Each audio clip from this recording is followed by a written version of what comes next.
नमस्कार दोस्तों, मैं गौरव कुमार अपने इस चैनल पे आप सभी का स्वागत करता हूं। आज हम लोग मैकेनिकल इंजीनियरिंग में सबसे इम्पोर्टेंट टॉपिक में से एक टॉपिक है मैकेनिकल प्रॉपर्टीज ऑफ मटेरियल्स। तो उसका यहाँ पर हम डिस्कशन करेंगे। किसी भी मटेरियल का जो प्रॉपर्टीज होता है वह उसके कैरेक्टरिस्टिक्स को, उसके बिहेवियर को शो करता है। जब कोई इंजीनियर्स किसी भी प्रोडक्ट का डिजाइन करता है तो वहां पर मटेरियल सिलेक्शन का रोल बहुत ही ज्यादा इंपॉर्टेंस होता है कि कौन सा मटेरियल को सिलेक्ट किया जाए। तो मटेरियल सिलेक्शन के लिए मैकेनिकल प्रॉपर्टीज बहुत ही ज्यादा इंपॉर्टेंस होता है कि उसके प्रॉपर्टीज को कैसे चेक किया जाए। उसके जो रॉ मटेरियल्स है उस रॉ मटेरियल्स को जो सेलेक्ट करेंगे एक स्टैंडर्ड क्वालिटी का है कि नहीं है। तो उसके क्वालिटी को चेक करने के लिए, उसके प्रॉपर्टीज को इनहांस करने के लिए, प्रॉपर्टीज को चेंज करने के लिए according to the design, according to the situation, ताकि जो प्रोडक्ट बना रहे हैं उसका परफॉर्मेंस, उसके क्वालिटी को बेहतर बनाया जा सके। तो इसलिए मैकेनिकल प्रॉपर्टीज का स्टडी का बहुत ज्यादा इंपॉर्टेंस हो जाता है। मैकेनिकल प्रॉपर्टीज का मतलब क्या है? मैकेनिकल प्रॉपर्टीज का सीधा सा मतलब है कि जब हम किसी मटेरियल्स के ऊपर टेस्टिंग करेंगे, उसके ऊपर लोड अप्लाई करेंगे, फोर्स अप्लाई करेंगे, तो उस मटेरियल्स का बिहेवियर क्या होगा, उसका प्रॉपर्टीज कैसे चेंज करेगा, ताकि उसके स्ट्रक्चर्स को हम स्टडी कर सकें और उस जो मटेरियल है उस मटेरियल्स के जो फेज स्ट्रक्चर है उस फेज स्ट्रक्चर को एनालाइज करके उसको चेंज कर सके। तो चलिए हम देखते हैं वन बाय वन करके जो कुछ फंडामेंटल मैकेनिकल प्रॉपर्टीज हैं स्लाइड्स में हम देखते हैं और उसका हम स्टडी करते हैं।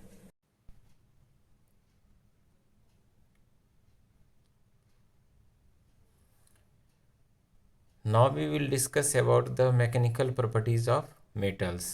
तो यहाँ पर हम देखेंगे कि मैकेनिकल प्रॉपर्टीज़ जो किसी भी मेटल्स का होता है या मटेरियल्स का होता है उसका रोल क्या है, उसका इम्पोर्टेंस क्या है। तो बैकग्राउंड और इंट्रोडक्शन पार्ट्स में हम देखते हैं कि इसका इम्पोर्टेंस क्या है। जित हर डिज़ाइन इंजीनियर्स के लिए किसी भी मटेरियल को सिलेक्ट करना एक डिफ़िकल्ट टास्क होता है। किसी भी पार्टिकुलर प्रोडक्ट को जब वो डिज़ाइन करता है तो engineering application point of view से material selection is very very important. Mechanical properties materials को जो मेजर करते हैं in terms of behavior of the materials associated with the ability of the materials to resist mechanical force and load। कहने का मतलब ये है कि जब हम मटेरियल्स के ऊपर लोड को अप्लाई करेंगे तो जो उस मटेरियल के अंदर जो रिएक्शन फोर्स एसोसिएट होगा वही उस मटेरियल का मैकेनिकल प्रॉपर्टीज को शो करेगा।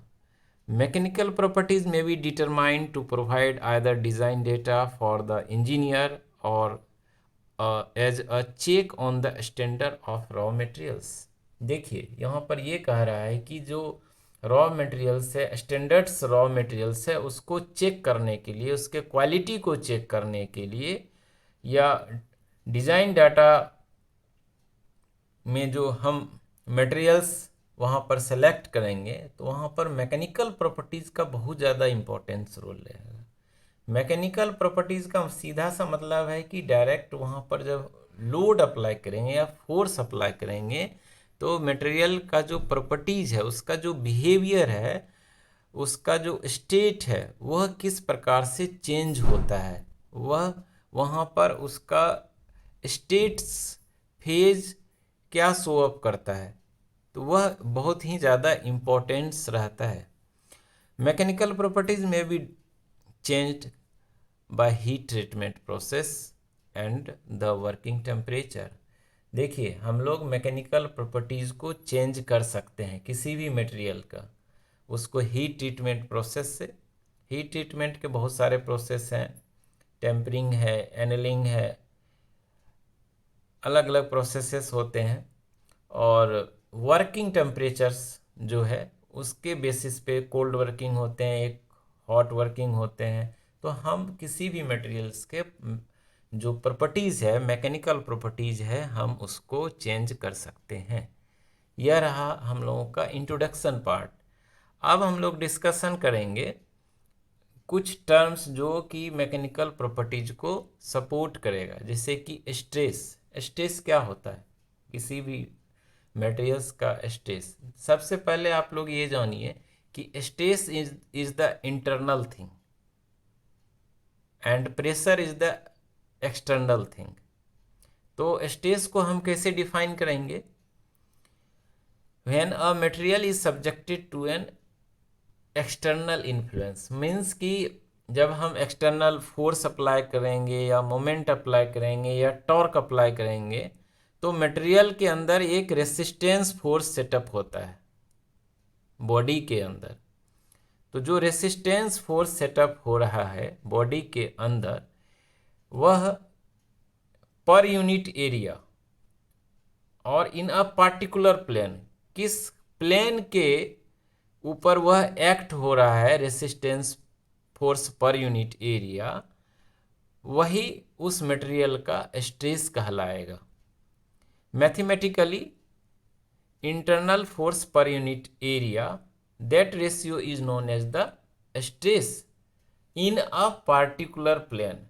यह बहुत ही ज़्यादा इम्पोर्टेंट है कि आपको वहाँ पर बताना पड़ेगा कि आप प्लेन कौन सा सेलेक्ट कर रहे हैं।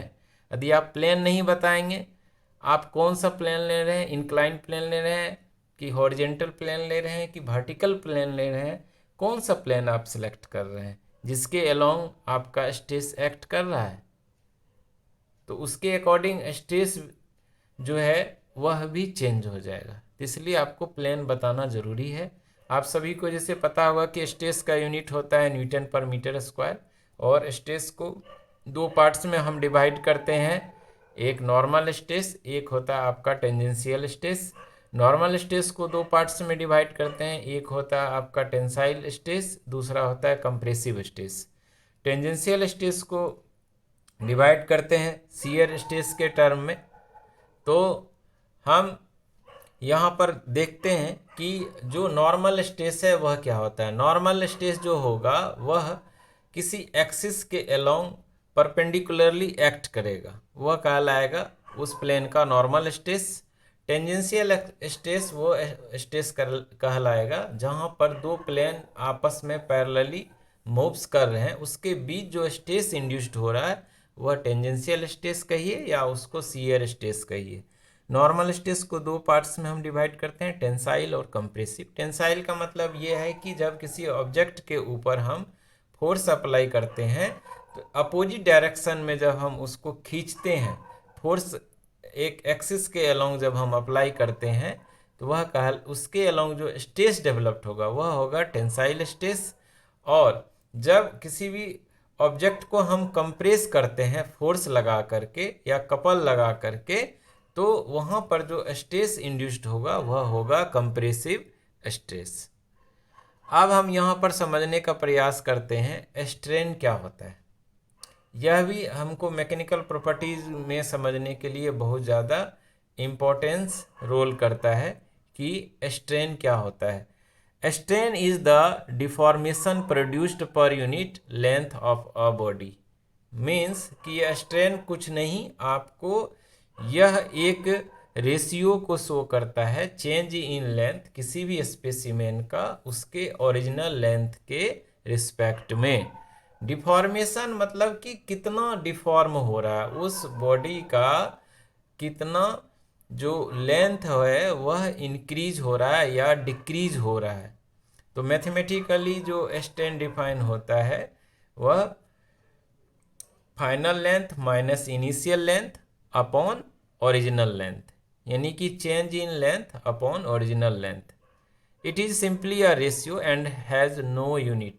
कहने का मतलब यह है कि इसका कोई यूनिट नहीं होता है, क्योंकि ऊपर जो डायमेंशन है वही नीचे डायमेंशन है, वह कैंसिल आउट हो जाता है, इसलिए इसको डायमेंशन लेस यूनिट होता है इसका। इसका कोई यूनिट नहीं होता है। तो यहाँ पर हम देख रहे हैं कि स्ट्रेन और स्ट्रेस बहुत ही ज़्यादा इम्पोर्टेंट रोल अप्लाई करता है।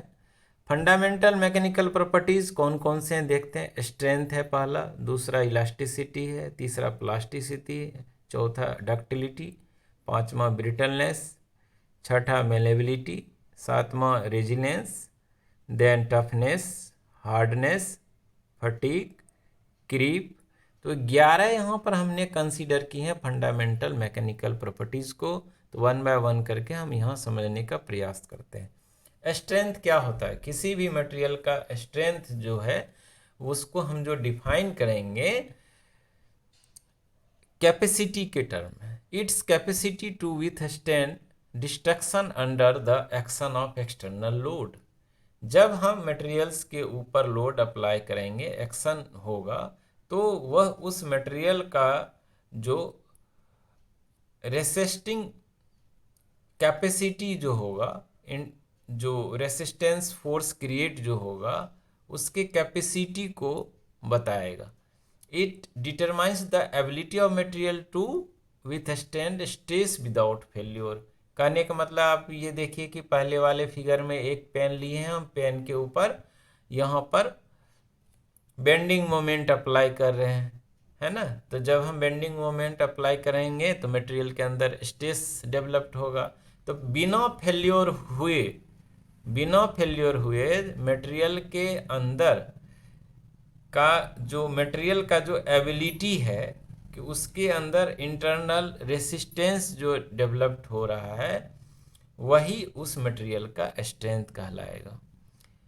Maximum stress that may be any material will withstand before destruction, यानी कि जो उस मटेरियल के अंदर जो मैक्सिमम स्ट्रेस होगा, जिसको अल्टीमेट टेंसाइल स्ट्रेंथ के टर्म में हम समझते हैं, वो उसका मीन्स कि जो मटेरियल के ऊपर जैसे कि आपने लोड अप्लाई किया, लोड अप्लाई करने के बाद उसका जो मैक्सिमम स्ट्रेस उसके अंदर डेवलप्ड होगा, वही उसका अल्टीमेट स्ट्रेंथ होगा।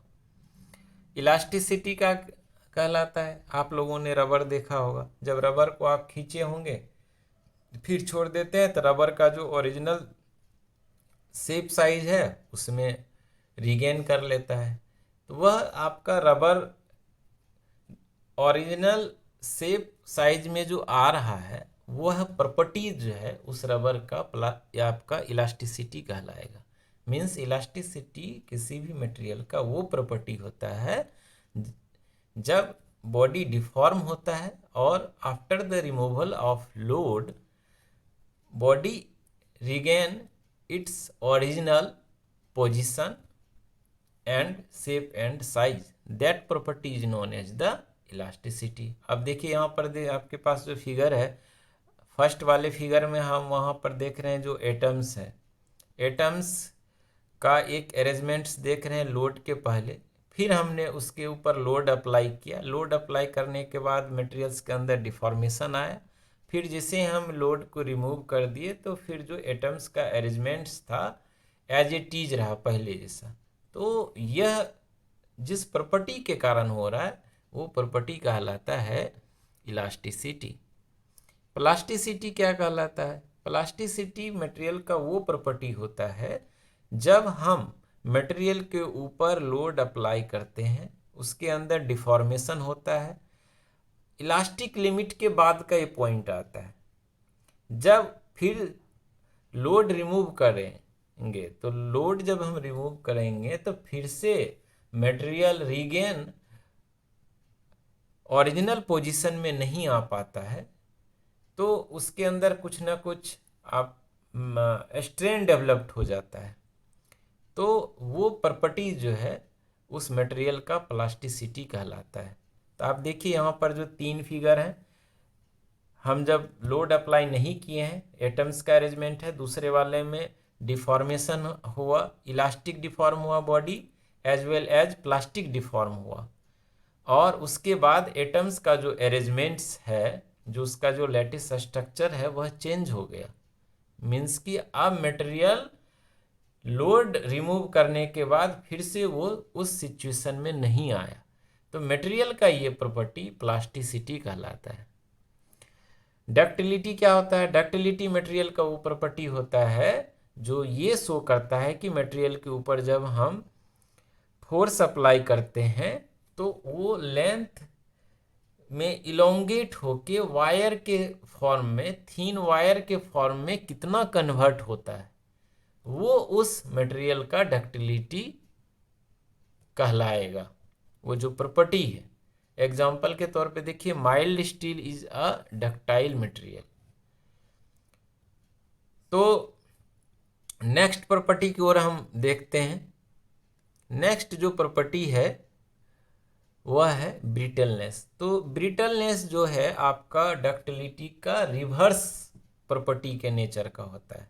मीन्स कि ब्रिटलनेस किसी भी मटेरियल के प्रॉपर्टी को ये शो करता है कि जब हम उसके ऊपर लोड अप्लाई करेंगे तो वह इलोंगेट नहीं होगा, it simply break out. Means कि वह उसका जो लेंथ है वह इंक्रीज नहीं होगा, वह ब्रेक हो जाएगा सिंपली। तो नॉन डक्टाइल मटेरियल जैसे कि आपका कास्ट आयरन है, ग्लास है, यह सब ब्रिटल मटेरियल्स में होता है। तो ब्रिटलनेस वाली जो प्रॉपर्टी आएगा वह मटेरियल कहलाएगा ब्रिटल मटेरियल। और इसके पहले वाले स्लाइड में हमने देखा था डक्टाइल मटेरियल, जैसे कि माइल्ड स्टील का हमने एग्जांपल लिया था जहां पर कि वो थीन वायर के फॉर्म में कन्वर्ट होने की प्रॉपर्टी थी, तो उस मटेरियल को बोलते हैं डक्टाइल मटेरियल। मेलेबिलिटी क्या शो करता है कि जब हम मटेरियल्स के ऊपर लोड अप्लाई करेंगे तो जिस प्रॉपर्टी के कारण मटेरियल एक थीन शीट में कन्वर्ट होता है विदाउट क्रैकिंग, विदाउट फेल्योर, वह उस मटेरियल का मेलेबिलिटी कहलाएगा। एग्जाम्पल के तौर पे देखें, लेड जो है can be radially rolled and hammered into thin sheet but can be drawn into wire. अब देखिए, आप जो फिगर आप देख रहे हैं नीचे वह गोल्ड है। गोल्ड के ऊपर जब हम हैमर अप्लाई किए, हैमरिंग फोर्स अप्लाई किए, तो उसको एक थीन शीट में कन्वर्ट हो गया। तो गोल्ड एक ऐसा मटेरियल होता है जो सबसे ज़्यादा किसी भी मटेरियल से ज़्यादा मेलेबल होता है।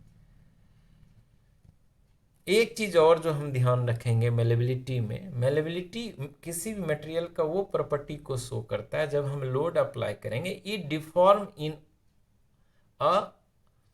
ऑल डायरेक्शन, सभी डायरेक्शन में वह डिफॉर्म होके एक शीट में कन्वर्ट होगा, तो वो उस मटेरियल का मेलेबिलिटी कहलाएगा, वो जो प्रॉपर्टी है। नेक्स्ट हम देखते हैं property resilience. This is very very important. Resilience क्या होता है यहाँ पर देखते हैं। रेजिलियंस किसी भी मटेरियल का वो प्रॉपर्टी शो करता है जब हम मटेरियल के ऊपर लोड अप्लाई करते हैं तो मटेरियल के अंदर जो एक एनर्जी एब्जॉर्ब होता है अप टू इलास्टिक लिमिट, और जो वहाँ पर यील्ड पॉइंट तक आप कह सकते हैं, जो जिस अमाउंट्स में एनर्जी एब्जॉर्ब होता है वह उस मटेरियल का रेजिलेंस कहलाएगा। Means maximum energy that can be absorb up to elastic limit without creating a permanent deformation is known as proof resilience. मतलब कि proof resilience per unit volume यदि आया, इसके दूसरे टर्म में हम ऐसे कह सकते हैं कि strain energy per unit volume जो रेशियो होता है वह कहलाता है मॉडुलस ऑफ रेजिलेंस। तो मॉडुलस ऑफ रेजिलेंस बहुत ही इंपॉर्टेंट टर्म है, समझिए। और प्रूफ रेजिलेंस क्या होता है, दोनों को हमको जो डिफरेंस है उसको समझना जरूरी है। तो मैक्सिमम एनर्जी इलास्टिक लिमिट तक जो एब्जॉर्ब होगा वह उसका प्रूफ रेजिलेंस कहलाएगा, और प्रूफ रेजिलेंस पर यूनिट वॉल्यूम वह मॉडुलस ऑफ रेजिलेंस कहलाएगा। नेक्स्ट है टफनेस। टफनेस मटेरियल का वह प्रॉपर्टी होता है इसमें भी एनर्जी एब्जॉर्बनेस होता है। तो energy absorbance up to fracture point, that is known as the toughness. Toughness of material में be measured by the calculating the area under stress strain diagram and impact test indicates the relative toughness energy. देखिए यहाँ पर ये हम समझने का प्रयास करते हैं इस ग्राफ में, स्ट्रेस स्ट्रेन जो डायग्राम है इसमें एक ब्रिटल मटेरियल का है और एक आपका डक्टाइल मटेरियल का है। तो एक डक्टाइल फ्रैक्चर को शो कर रहा है, एक ब्रिटल फ्रैक्चर को शो कर रहा है। तो इसके अंदर स्ट्रेस स्ट्रेन का जो एरिया है वह शो करेगा इस मटेरियल का टफनेस। जो मेजर करेंगे वह एरिया के टर्म में हम मेजर करेंगे।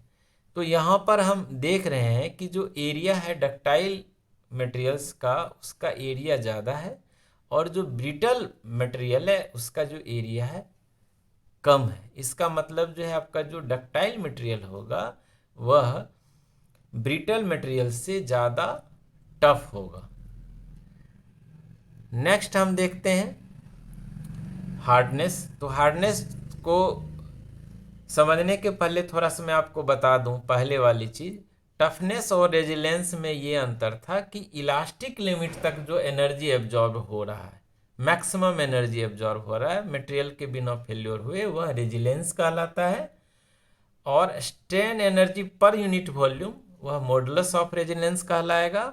और energy absorbance up to breaking point वह उस मटेरियल का टफनेस कहलाता है। तो हमेशा रेजिलेंस और टफनेस एनर्जी के टर्म में डिफाइन होता है। हार्डनेस क्या होता है? हार्डनेस किसी भी मटेरियल का वह प्रॉपर्टी शो करता है जब हम उसके ऊपर फोर्स अप्लाई करेंगे तो जब रेसिस्ट करेगा, स्क्रैचिंग, कटिंग, आइडेंटेशन, पेनेट्रेशन, वह उसका हार्डनेस को शो करेगा। जैसे आपके पास मोबाइल है, आजकल मोबाइल में सभी का जो अच्छे मोबाइल्स हैं गोरिल्ला ग्लासेस वहाँ पर यूज़ करते हैं। क्यों वहाँ पर गोरिल्ला ग्लासेस यूज़ किया जाता है? अब देखिए वहाँ पर गोरिल्ला ग्लास का जो मटेरियल है वह उसका जो मैकेनिकल प्रॉपर्टीज़ है वो शो करता है उसका हार्डनेस को। कि आप उसके ऊपर स्क्रैच करेंगे, कुछ कटिंग करेंगे चाकू से, पेनेट्रेट करेंगे तो उसका सरफेस डिफेक्ट नहीं होगा, उसके ऊपर कोई स्क्रैचेज नहीं आएगा। मीन्स कि जितना मटेरियल हार्ड होगा, जितना ज़्यादा हार्ड होगा, मीन्स कि उसका उतना ही ज़्यादा हार्डनेस ज़्यादा होगा, उस मटेरियल का जो गुण है उसको शो कर रहा है। अब देखिए अलग अलग टेस्ट होता है हार्डनेस को मेजर करने के लिए, जो 2-3 मूलतः हम यूज़ करते हैं, Brinell hardness test, Rockwell hardness test और विकर्स हार्डनेस टेस्ट। तो हार्डनेस नंबर्स के टर्म में डिफाइन होता है। नेक्स्ट हम देखते हैं जो प्रॉपर्टी है वो हमारा है क्रीप। क्रीप क्या शो करता है? Creep is the time dependent deformation below the strength of the material yield of a material under constant stress. देखिए क्रीप मटेरियल का वो प्रॉपर्टी होता है जो कि टाइम डिपेंडेंट होता है, टाइम डिपेंडेंट डिफॉर्मेशन शो करता है। दूसरी चीज, creep is a high temperature gradual deformation, मतलब हाई टेम्परेचर पे ग्रेजुअली जब मटेरियल आपका डिफॉर्म होता है, कंटिन्यूसली उसके ऊपर स्ट्रेस डेवलप्ड होता है, उसको शो करता है। तो इसमें देखिए 3 स्टेज होता है, प्राइमरी स्टेज, सेकेंडरी स्टेज और टर्सरी स्टेज। तो first stage, second stage, third stage के टर्म में समझते हैं। स्टेज फर्स्ट में क्या होता है कि आपका जो प्राइमरी क्रीप अकर्स वहाँ पर जो होगा at beginning of the test, and creeping is mostly transient, not steady. This is very very important. Resistance to creep progress until stage 2. तो यानी कि इनिशियल स्टेज में आप देख रहे हैं यहाँ पर स्ट्रेन टाइम डायग्राम में आपका स्ट्रेन बहुत ज़्यादा आपका इंक्रीज कर रहा है, बहुत ज़्यादा तो नहीं कहेंगे लेकिन ज़्यादा इंक्रीज कर रहा है और टाइम के रिस्पेक्ट में। दूसरा जब स्टेज आएगा क्रीप का तो वहाँ पर जो क्वालिटी है, quality of creep is more और less constant, this stage is known as the steady state. अब स्टडी स्टेट क्यों कहे यहाँ पर, क्योंकि यहाँ पर जो क्रीप का जो स्टेज है वहाँ पर जो स्ट्रेन है, आप देखिए लगभग वहाँ पर कांस्टेंट है, मीन्स कि डिफॉर्मेशन बहुत कम हो रहा है टाइम के रिस्पेक्ट में। थर्ड जो स्टेज होगा वहाँ पर डिफॉर्मेशन बहुत तेजी से होगा, क्रीपिंग रेट जो है वह एक्सेलरेट हो जाएगा थर्ड स्टेज में, और वहाँ पर जो है आपका मटेरियल जो है कम समय में वहाँ पर डिफॉर्म होके वह फ्रैक्चर हो जाएगा, वहाँ पर ब्रेकिंग पॉइंट मिल जाएगा आपको। तो 3 स्टेज में यह कोई भी मटेरियल जो ब्रेकआउट होता है, टाइम डिपेंडेंट डिफॉर्मेशन कहिए, वह इस मटेरियल का क्रीप कहलाएगा, ये जो प्रॉपर्टी है। Thank you everyone. और हमने यहाँ पर जो फंडामेंटल रूप से समझने का प्रयास किया है मैकेनिकल प्रॉपर्टीज़ के बारे में, क्या होता है, उसका इम्पोर्टेंस क्या है, और उसको हमको पढ़ना क्यों ज़रूरी है। तो मैंने जो आपको बताया है कि एज ए स्टूडेंट आपको कहाँ कहाँ चीज़ों को फोकस करना है, एक सिंपली एक ओवरव्यू दिया है। Again thank you so much to all.